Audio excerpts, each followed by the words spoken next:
Morning students, आज हम स्त्री जनन तंत्र के बारे में पढ़ेंगे।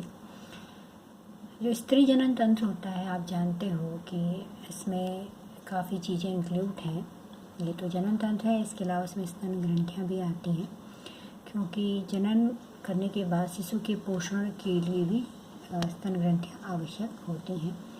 तो इसमें हम डिस्कस करेंगे। आप ये देखिए कि इसकी जनन तंत्र में ये अंडाशय हैं, एक जोड़ी अंडाशय, फैलोपियन ट्यूब हैं जिन्हें हम अंडवाहिनी भी कहते हैं। एक जोड़ी ये हमारा गर्भाशय है, गर्भाशय की ग्रीवानाल है और इसके नीचे ये योनि या वेजाइना है।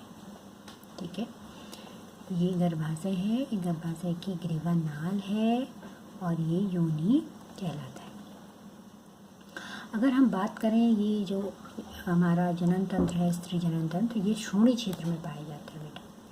ठीक है, पेल्विक रीजन में पाया जाता है।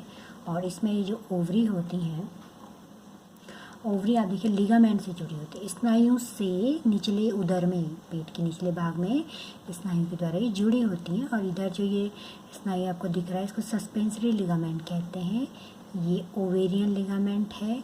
और ये पीछे जो है, ये आपका जो है सीलोम देह गुहा से बना हुआ मेसोवेरियम है। ठीक है, इस प्रकार ये स्नायु उसको पकड़े होते हैं, ओवरी को एक फिक्स जगह पर। अब देखिए कि ये फैलोपियन ट्यूब इसके चारों ओर कवर है। ठीक है, फैलोपियन ट्यूब इसको घेरे हुए हैं। उसके बाद ये आप ओवरी देख रहे हैं और ये ओवरी की सर्विक्स से ग्रीवानाल है और ये वेजाइना है। तो मेन आपको ये लिगामेंट याद रखने हैं, सस्पेंसरी लिगामेंट, ओवेरियन लिगामेंट और ये ओवरी है। और इस सस्पेंसरी लिगामेंट से ही इसमें रुधिर वाहिनियाँ अंदर की ओर एंटर करती हैं। ब्लड सप्लाई सस्पेंसरी लिगामेंट से ओवरी में होती है। और फाइन डायग्राम इसका मैं आपको दिखाती हूँ, इस प्रकार से होता है। देखिए, ये ओवरी है, ये फैलोपियन ट्यूब है जिसको अंडवाहिनी कहते हैं, ये यूट्रस है, ये यूट्रस की ग्रीवानाल है, ये वेजाइना है। ये जो सर्विक्स है, ग्रीवानाल है, ये इम्पोर्टेंट क्यों है? क्योंकि फीमेल में सर्वाइकल कैंसर बहुत ज़्यादा होता है इस रीजन में। इसका ये प्रारंभिक भाग इंटरनल ऑस कहलाता है और अंतिम भाग एक्सटर्नल ऑस कहलाता है। यूट्रस की जो वॉल है, इसमें एंडोमेट्रियम, मायोमेट्रियम, ये हम बाद में डिस्कस करेंगे। ये ब्रॉड लिगामेंट है। कहने का मतलब है कि ओवरी जो है स्नायु के द्वारा ओवेरियन फोसा, यानी उधर में पेट में एक जगह होती है, इसे हम ओवेरियन फोसा कहते हैं, वहाँ पर ये फिट होती है। तो जितने भी मैंने ये भाग आपको दिखाए हैं, ये आंतरिक भाग है। ये क्या है? जनन तंत्र के आंतरिक भाग है। बाह्य जनन तंत्र के जो भाग होते हैं, बाह्य जनन तंत्र अलग से होता है। मेजा आपका जो है उसमें Moonis pubis, labia majora, labia minora, hymen, clitoris वगैरह आता है, उसको हम बाद में डिस्कस करेंगे।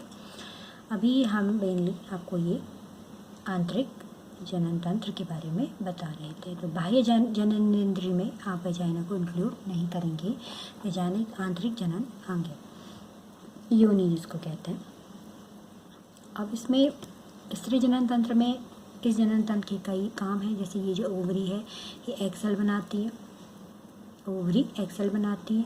एक्सेल बनाने के बाद निषेचन यहाँ पे होता है, अंडवाहिनी में होता है। अंडवाहिनी में निषेचन होने के बाद अगर ये जायगोट बन जाता है तो फिर इसको भ्रूण का अंतरोपण गर्भाशय में होता है। यहाँ पे शिशु का डेवलपमेंट होता है और ये गर्भाशय होता है, प्रसव होता है और उसके बाद उसकी डिलीवरी इस रास्ते जो है शरीर से बाहर होती है। उसके बाद उसका स्तनपान जो किया जाता है, उसमें हम मेमोरी ग्लैंड, स्तन ग्रंथियों का भी इसमें अध्ययन करेंगे। तो ये सारी जो चीज़ें हैं, ये मिल करके संरचनात्मक, क्रियात्मक जो एक तंत्र बनाती हैं, एक साथ कार्य करते हैं। तो स्त्री जनन तंत्र में हमें इसके अलावा ये जो आंतरिक जनन तंत्र है, इसके अलावा मैंने आपको बाह्य जनन तंत्र के नाम बताए, बाह्य जननेंद्रियों के नाम बताए और फिर उसमें आप स्तन ग्रंथियों को भी इंक्लूड करेंगे। नेक्स्ट हम सबसे पहले ओवरी पर डिस्कस करते हैं, एक एक करके हम इनके बारे में पढ़ेंगे।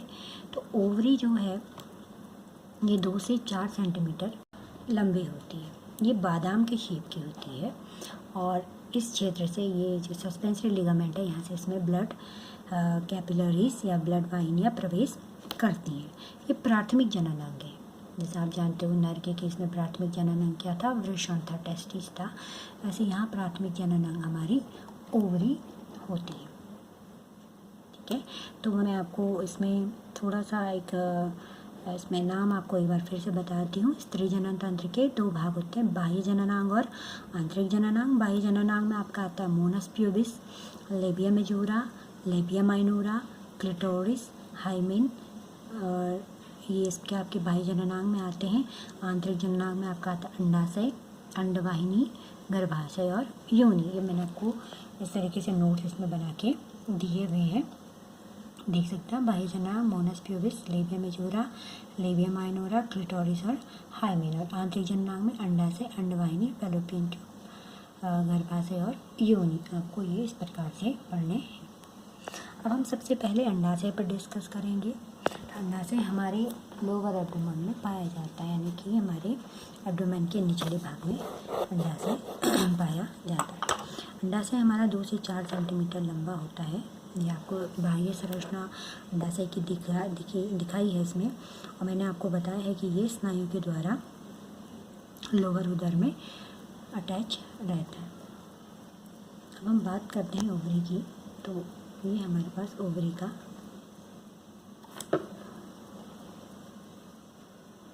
डायग्राम है, ओवरी का डायग्राम है। आप देखिए इसमें ये जो है आपका सस्पेंसरी लिगामेंट है, इससे ये ब्लड वेसल्स अंदर आ रही हैं। तो ओवरी जो है बाहर की ओर एक पतली जनन एपिथेलियम से घिरी होती है, पतली जनन एपिथेलियम से घिरी होती है। इसके अंदर जो है एक गाढ़ा ठोस द्रव भरा होता है, जिसे स्ट्रोमा कह देते हैं।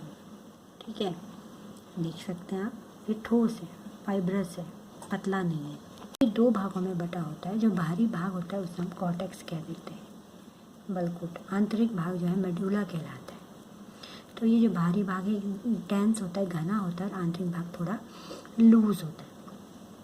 अब आप इस बाहरी कॉर्टेक्स में पूरे भागों में स्ट्रोमा कहते हैं। स्ट्रोमा 2 भागों में बटा है, बाहरी घना और आंतरिक ढीला। इसमें आप छोटे छोटे ये पुटिकाएँ देख रहे हैं, पुटिकाएँ दिख रही हैं आपको। ये पुटिकाएँ थैलीनुमा संरचना है। क्या है? एक थैलीनुमा संरचना है। इनके अंदर एग डेवलप होता है। ठीक है, उसको हम ओवम कह देते हैं। उसके डेवलपमेंट की डिफरेंट स्टेज जैसे हमने शुक्राणुओं की डेवलपमेंट की डिफरेंट स्टेज पढ़ी थी, स्पर्मेटोगोनिया, प्राइमरी स्पर्मेटोसाइट, द्वितीय सेकेंडरी स्पर्मेटोसाइट, सेम वे यहाँ पे भी होता है। तो ये जो आप देख रहे हो प्राइमोडियम फॉलिकल, ये आद्य पुटिकाएँ, देखिए इनकी संख्या बहुत है। छोटी छोटी पुटिकाएँ 2, 3, 4, इनकी संख्या ज़्यादा है। ज़्यादा क्यों होती है? क्योंकि इनमें से एक कोई डेवलप होगा, 1 या 2।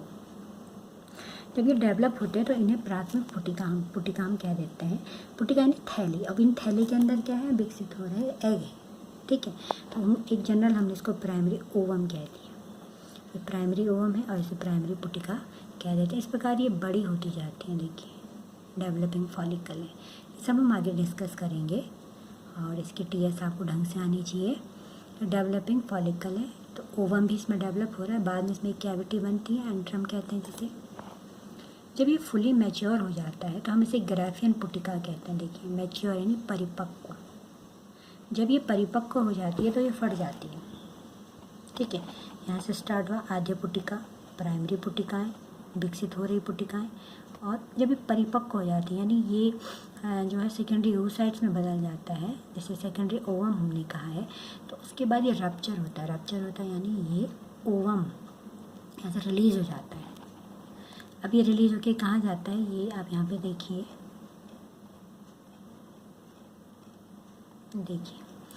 ये अंडवाहिनी से जुड़ी हुई है ना, अंडवाहिनी से जुड़ी हुई। ये जो ओवम रिलीज़ होता है, ये इसमें बाल जैसी संरचनाएँ होती हैं। इसे पकड़ करके कीप में अंदर ले जाती है, कीप में अंदर ले जाती है। तो यहाँ से फट करके ओवम को रिलीज़ करते हैं। देखिए ओवम यहाँ बनता है, एग यहाँ बनता है, एक्सेल बनने के बाद, रिलीज़ होने के बाद इस अंडवाहिनी में चली जाती है। ठीक है, और फीमेल के केस में 1 महीने में एक अंड कोशिका विकसित होती है। 1 महीने में एक अंड कोशिका विकसित होती है। तो अब आप यहाँ पे देखिए कि जैसे ही एग रिलीज़ हुआ उसके बाद ये पुटिका जो है ये एक संरचना में बदल जाती है जिसे हम कॉर्पस लूटियम कहते हैं। कॉर्पस लूटियम बहुत इंपॉर्टेंट है। क्यों इंपॉर्टेंट है? क्योंकि अंतःस्रावी ग्रंथि है, ये प्रोजेस्टेरोन हार्मोन बनाता है। अभी मैंने आपको बोला कि अंडाशय प्राथमिक जननांग है। प्राथमिक जननांग क्यों है? क्योंकि देखिए प्राथमिक जननांग वही होगा जो युग्मक भी बनाएगा और हार्मोन्स भी बनाएगा। जैसे पीछे मैंने आपको बताया था वृषण जो है वो शुक्राणु भी बनाता है और नर हार्मोन टेस्टोस्टेरोन भी बनाता है, इसलिए वो प्राथमिक जननांग है।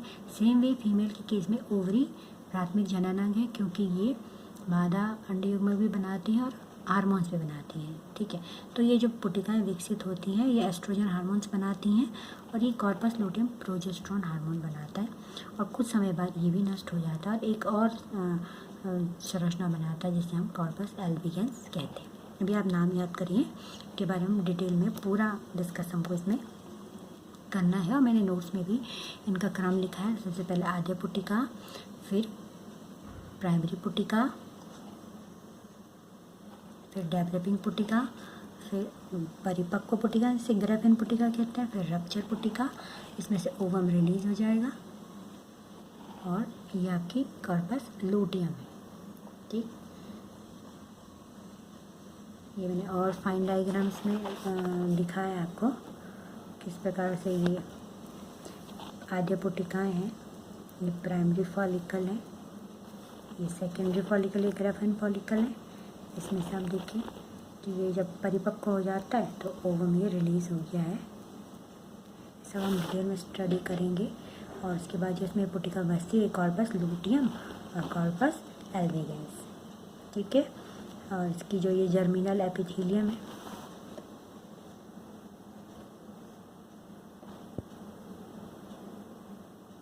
अंदर की परत इसकी ट्यूनिका एल्बुजिनिया कहलाती है, ओवेरियन लिगामेंट है। तो ये ज़्यादा फाइन डायग्राम है, इसको बाद में डिस्कस करेंगे। अभी आपको ये वाला डायग्राम बनाना है। तो ये जो मैं आपको PDF भेजूँगी आपको इसमें से डायग्राम बनाना है। तो आज हमने क्या डिस्कस किया? आज हमने डिस्कस किया फीमेल जनन अंग। फीमेल जनन अंग में मैंने आपको बताया कि इसके जो है दो भाग होते हैं, बाह्य जनन अंग और आंतरिक जनन अंग। बाह्य जनन अंग में मैंने आपको बताया कि जो है लेबिया मेजोरा, लेबिया माइनोरा, क्लिटोरिस और हाइमन आपका इसमें आ जाता है। और आंतरिक जनन अंग में मैंने बताया अंडाशय, अंडवाहिनी, गर्भाशय और योनि। तो ये आपके आंतरिक भाग हैं। इसमें आज हमने थोड़ा सा डिस्कस करा प्राथमिक जनन अंग, जो हम अंडाशय के बारे में बात करी।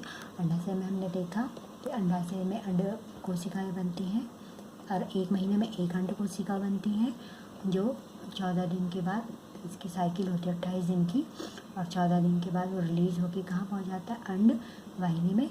उसके बाद उसके अंदर डेवलपिंग पुटिकाएँ होती हैं, वो पुटिका कॉर्पस लूटियम और कॉर्पस एल्बिगेंस कहलाती हैं। आज इतना, कल हम अंडवाहिनी के बारे में डिस्कस करेंगे, फिर हम गर्भाशय के बारे में और फिर आगे की ओर हम बढ़ेंगे। Thank you.